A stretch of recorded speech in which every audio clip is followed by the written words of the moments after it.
Donc moi j'habite là depuis septembre. Donc je connais mes voisines qui sont là depuis un ou 2 ans à peu près. Et les voisins du dessous pareil, donc c'est que des jeunes en fait qui habitent ici.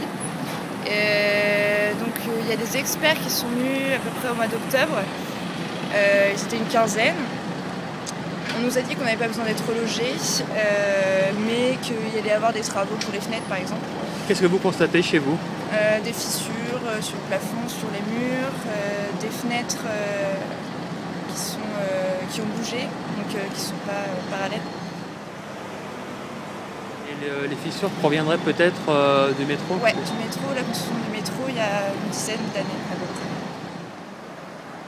L'ouverture a eu lieu au mois d'août, après une année de travaux et une complexité à trouver des partenaires financiers pour suivre un projet dans un quartier qui, au demeurant, était un quartier porteur et qui, au regard de ce qui se passe autour, est devenu une zone, on ne va pas dire sinistrée, mais une zone compliquée et en difficulté pour les commerçants, mais les riverains aussi. J'insiste sur la notion de complexité pour les riverains qui vivent, je pense, aussi difficilement que nous, les mouvements de sol que l'on attribue pour le moment à personne. Qu'est-ce que vous avez constaté, vous, ici, dans votre cave?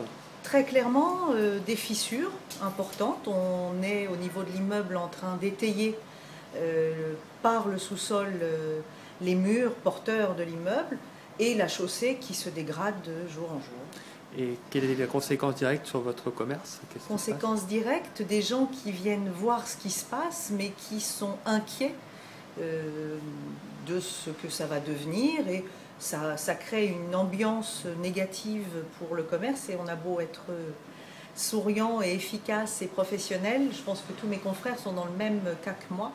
On vient voir un peu le village d'irréductibles gaulois qui sombre.